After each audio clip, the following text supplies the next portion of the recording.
following video is brought to you in full by Lamar Waldron, Watergate, The Hidden History.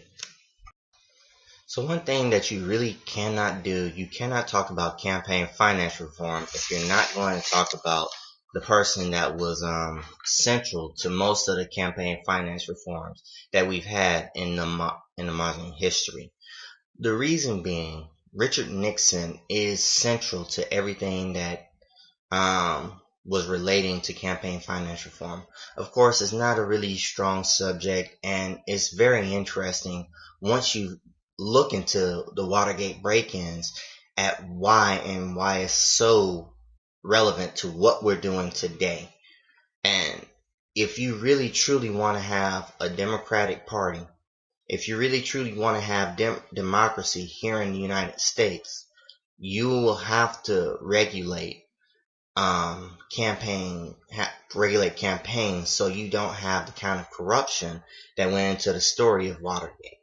Now, people believe that it's just one break-in, that it's only a bunch of bumbling idiots, and these idiots didn't know what they were looking for.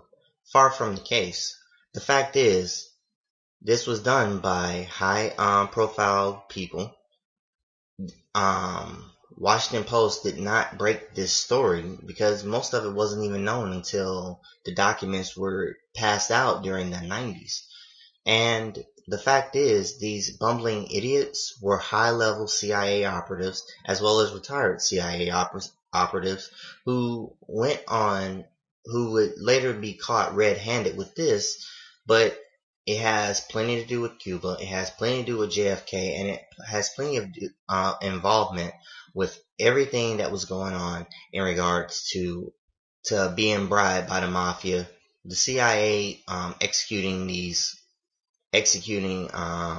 orders, as well as Nixon, who essentially led this charge. Now, let's go ahead and start with Nixon.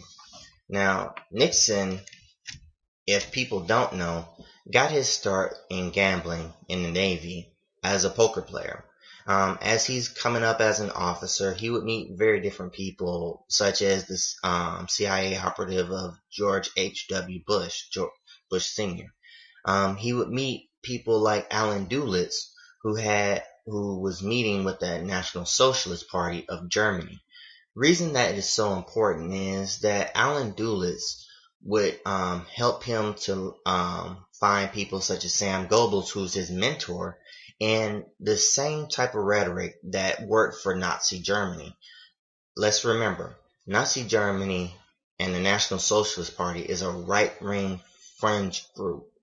What they would do is they would have people campaign against themselves, and Germany's first attempt at democracy was usurped by the National Socialist Party, and this amazing rhetoric that worked to continuously build up until the National Socialist Party was involved with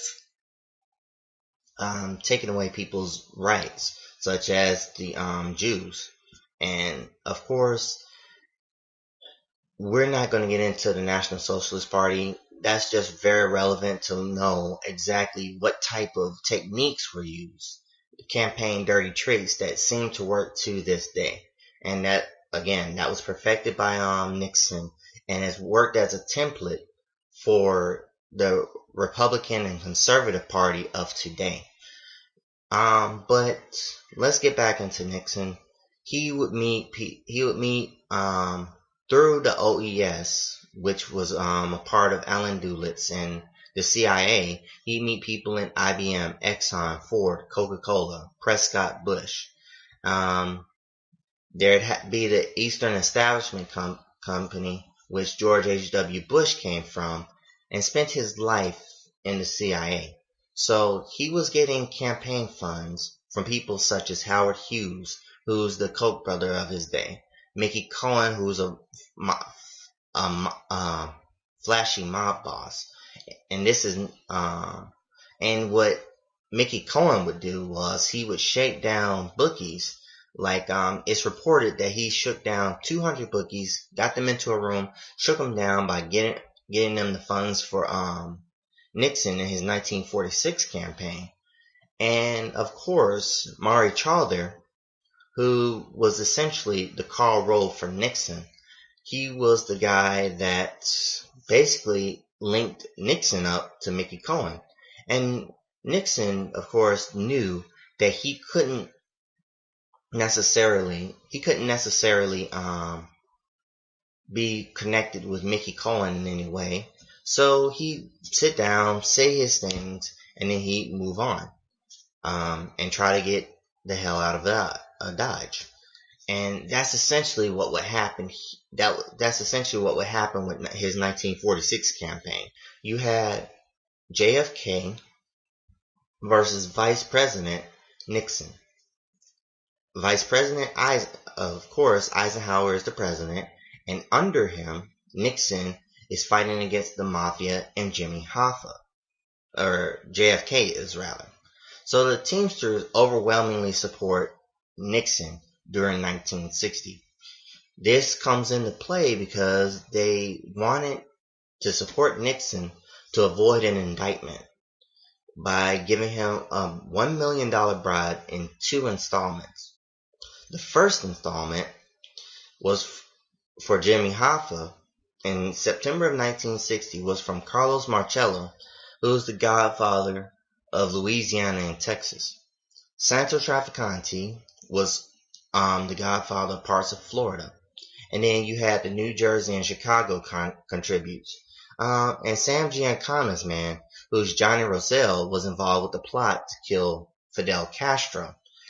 So that's essentially why JFK, or why Nixon had overwhelming support from the mafia, far more than JFK, who was going after the Teamsters, or going after Jimmy Hoffa for his crimes. Now, of course, he didn't win in 1960. That was JFK's time.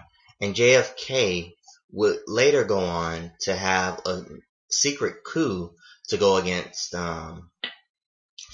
Fidel Castro peacefully and quietly, as I explained in the JFK assassination. So let's fast forward to 1968. That election, Nixon essentially sabotages LBJ's Vietnam Peace Accord. This was actually treason, but LBJ was trying to be the principled person and trying to avoid this.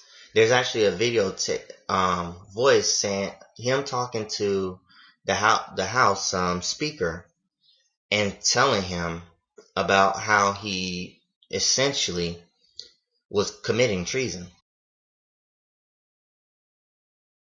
Some of our folks, including some of the old China lobby, are going to the Vietnamese embassy and saying, please notify the president that if he'll hold out till November the 2nd, they could get a better deal. Now, I'm reading their hand, Everett. I don't want to get this in the campaign. That's right. And they oughtn't to be doing this. This is treason. I know. But Nixon, of course, wanted to win at any cost. Now, of course, Nixon was getting foreign donations from dictators, but when he talked to the Vietnamese dictator, he thought he could turn this on and off like a faucet. Just tell him, okay, you can do the peace accord. And of course, after he won that election, the Vietnamese, Southern Vietnamese essentially said, no, we're not going to have anything to do with you. Of course, Nixon did feel bad about it. But he was also getting foreign donations from dictators. And he also had Swiss bank accounts that were flush with cash from corporations such as the Pepsi Foundation, the Pepsi Dynasty, and everything that was going on in regards to who he had met during his 1946. He never wanted a congressional paid salary. He always wanted to live a sort of high life. And he did that through what we see today. the the corporations give him money. He votes how they want, and they get what they want from him in regards to maybe segregated busing, whatever have you. And this was also the reason for his Southern strategy that worked to decimate the liberal and progressive base. The more you destroy the liberals, the more essentially that you could essentially win your nomination. Now, this is the main thing that you have to take from this. The mafia is the reason for Watergate, both times. And Nixon started the Cuba sanctions that continue to this day. How the people... Now, how did Nixon get involved with, say, JFK's assassination, the people of Watergate, etc., etc.? Well, JFK's assassination was not done by Nixon. It's well documented that he left Dallas at the first instance. He was talking to someone, he was talking to the Pepsi heiress, and of course, as soon as he got on that plane, he got the hell out of Dodge. He would not want to be anywhere near JFK because of JFK's, the campaign's run against him in 1960. The thing was the coup plan that was in the works with the Kennedys was funneled to the CIA. And that was E. Howard Hunt, who was a CIA protege and chief of covert ops before Nixon. He was the chief of covert ops for Western Europe, as I explained earlier. You have Bernard Barker, who's Hunt's assistant, and he was influential in the Bay of Pigs incident. You had other people who had operational approval for this. As well, you had James McCord, who's an alleged Watergate burglar, but he's also a high-level CIA operative. And of course, you had Frank Fiorini, who went by Sturgis, who had ties to the mafia. The mafia guys he was the mafia guy for Santo Trafficani, who sold out the plan for the coup. This isn't Frank Sturgis, by the way. This is Bernard Barker, who was the mafia guy for Santo Trafficante. And Santo Trafficante, Carlos Marcello, and Johnny Boselli have confessions to killing JFK, as I explained earlier, through their guy Bernard Barker. But just to recap for here, in December 1971, you had a second $1 million bribe from the mafia to release Hoffa from prison, but he can't rejoin the Teamsters. So in 1960, there was a $1 million bribe to kill Fidel Castro to stall the indictment of Jimmy Hoffa. And in 1971, again, you had to kill Fidel Castro with a $1 million bribe to get Hoffa out of prison. So Hoffa was not in power with the Teamsters. And now, if this had came out during the campaign, of course, this would have essentially destroyed Nixon's chances of being elected.